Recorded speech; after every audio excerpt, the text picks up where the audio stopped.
In this video, I will show you how to convert a C language program into a C++ program. So already we have seen all the functions performed on an array. I will use that same code and I will transform it into a C++ class. Let us go next. And this is array CPP. Project name I am giving it as array CPP. And the language I will select it as C++. Next, it's created.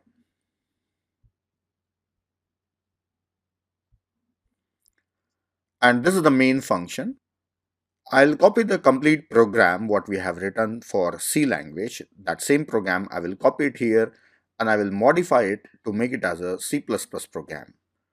So I will remove this main function. I will copy and paste that program here. Yes, I have a complete C language program we have written. I'll explain you this program first. See, we have defined this structure for an array containing a pointer for pointing on an array, dynamic array, and the size and the length. These are the data members of a structure array. Then we have written various functions on this array. All those function prototypes are available here. I have written their prototype, and followed by that these functions definitions are available. See, all these functions we have written, and finally I have written a main function at the end, that is menu driven main function I have written.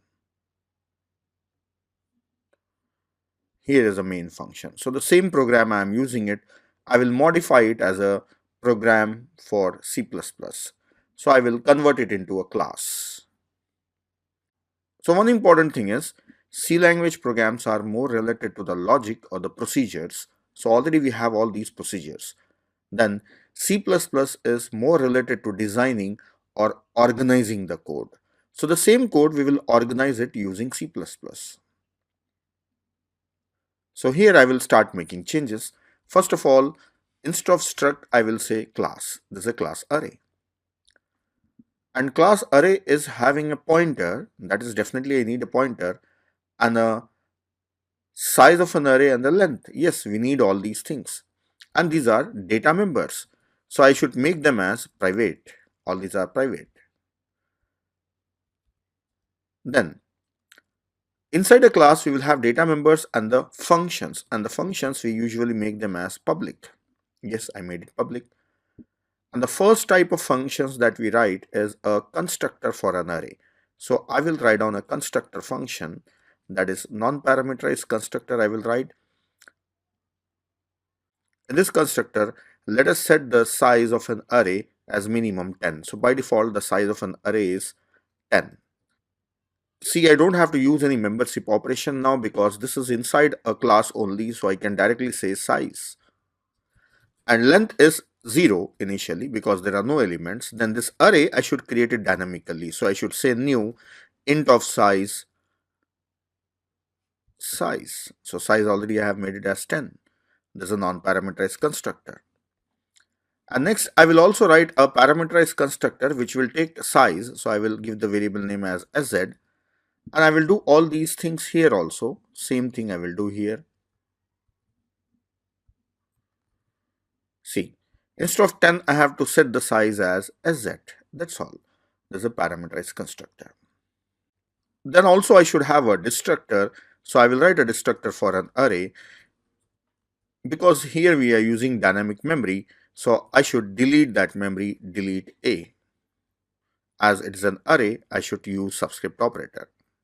That's all. Constructors and destructors are ready. Now I should write all these functions inside this class. So simply I will include the prototype of all these functions inside the class. So I will remove this closing bracket of a class. Watch it here.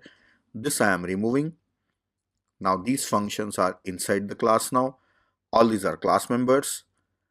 Then at the end here, end of all these functions, I'll give a closing bracket of a class. Yes, this is a closing bracket of a class. That's it. All these functions are inside the class now. All these are members of this class. Now I have to modify these functions, bring some changes in them.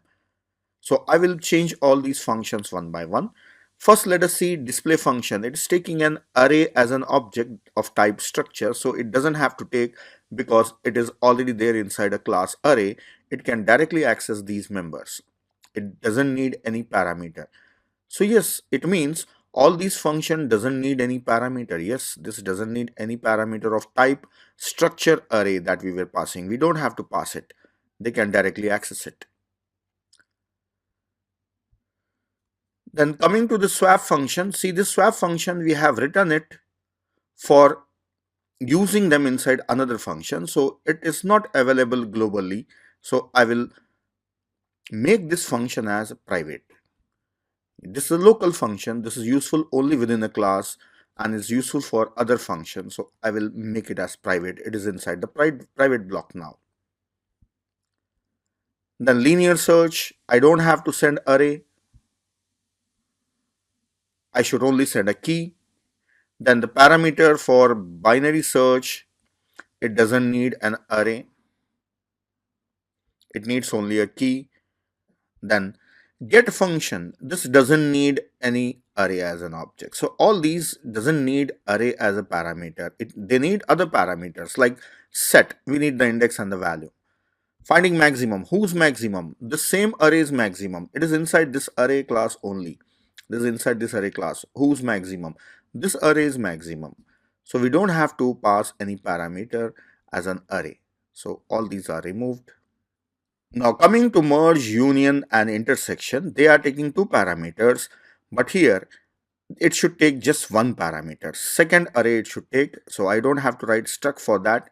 Remove struct, and here also return type remove struct, because it's a class. For a class you don't have to write a class or a struct anything there, just a class name is sufficient. They all should take only one parameter, that is the second array. First array, it is itself. So I'll remove this first parameter.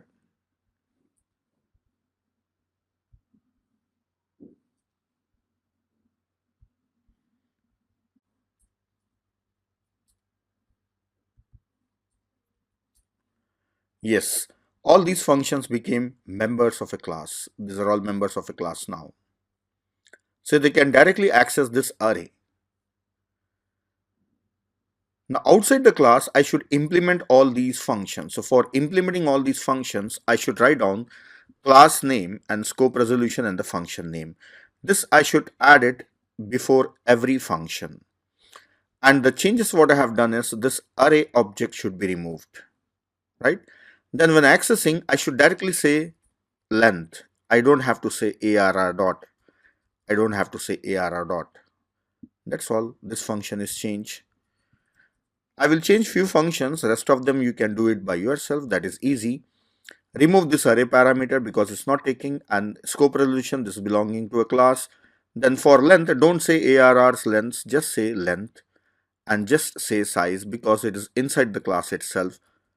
And here don't say arr dot operator. We don't need anything.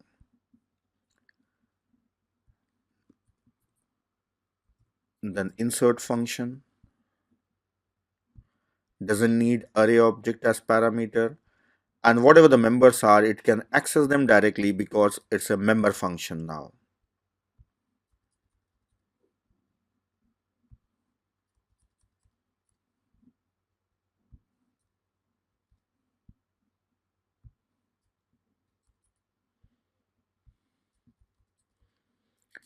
Yes, I have modified this insert function by removing the array as parameter and directly accessing the members. I will do the same thing for rest of them also. I have modified all the functions. Now it's coming to merge function. Merge function, it's taking two parameters. So here I should remove only one parameter. Second parameter is mandatory because it's going to merge two arrays. First array is itself and the second array we have to pass it as parameter, and it need not be a call by address. Then here for creating an array, I should use new operator for creating an object. Say new array, and I will call the parameter as constructor. The merge array size should be same as length of a first array, that is this array itself, and the length of second array. This is the change. Now for accessing first array members, I don't have to use any operator, that is membership operator. For the second array, I should have membership operator. I made it by value, so it should be dot. It should not be an arrow. And for third array, it should be as it is. This I will remove.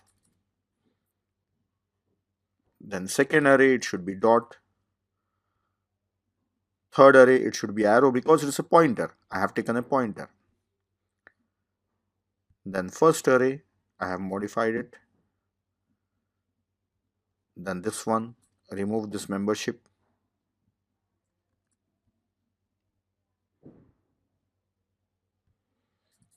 Then this is dot operator. This is also dot. Yes, so again this array should be removed. And this should be dot. And don't have to set the size. Already I have given the size. That's all. Now similarly, I will modify union, intersection, and difference also. Now coming to the main function. Inside the main function, I should create an array object. So I will make it as a pointer. And when I know the size, here I will create an array object by passing size as a parameter. So in this line, I'll be creating array object arr1 assign new array, and whatever the size is given here.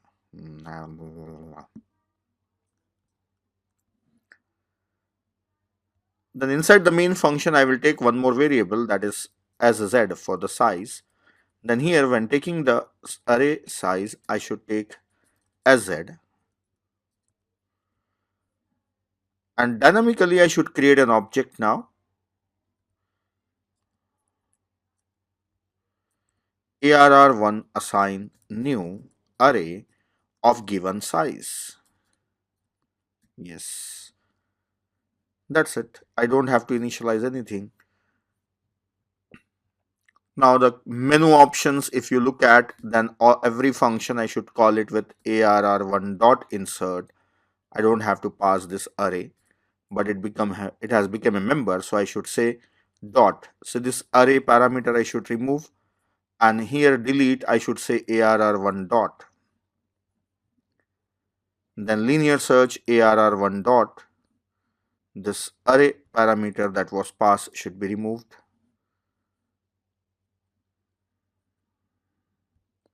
Then arr1 dot sum, and array parameter I should remove.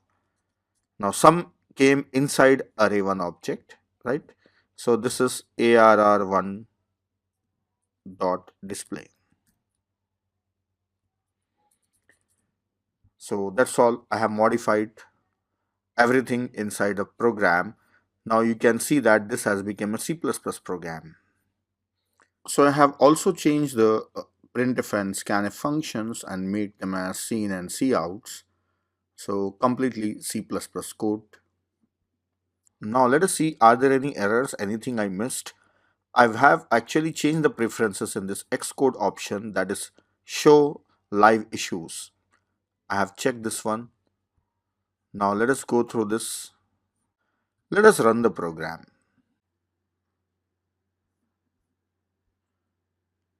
Yeah, program is running. It's asking for the size of an array. I'll give the size as 10. Now first option, I will select insert an element. I want to insert a 3 at index 0.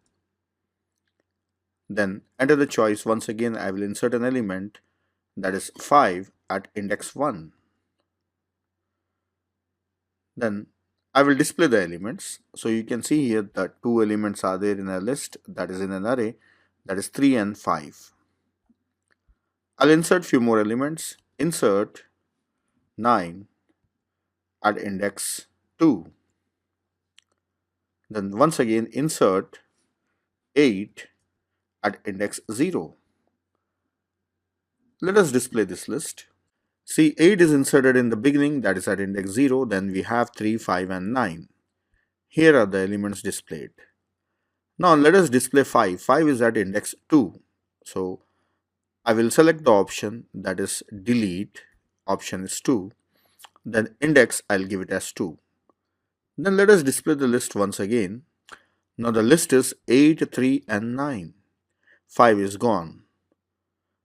Let me call the function sum and see the result of adding all these numbers. Yes, sum is 20. So that's it. Like this you can create a menu and try all the operations of an array. I am trying only few operations here, though I have written a lot of operations inside a C++ class. This is how we have learned how to convert a C language program into C++ program.